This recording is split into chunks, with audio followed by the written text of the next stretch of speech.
ጥሎ የማይሄድ እግዚአብሔር ብቻ ነው። እግዚአብሔር ግን ከልጆቹ ቢጠፉም ቢበድሉም ቢያንሱም ቢያድጉም እግዚአብሔር ሰው በተለወጠ ቁጥር የማይለወጥ ነው። ባህሪው አይለወጥም።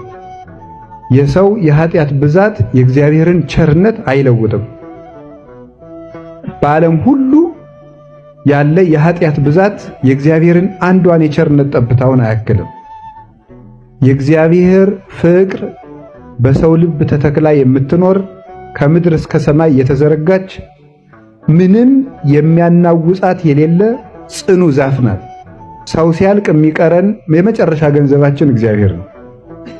የበላም በልቶ ይሄዳል፣ የጠጣም ጠጥቶ ይሄዳል፣ ያመሰገነም አመስግኖ ይሄዳል።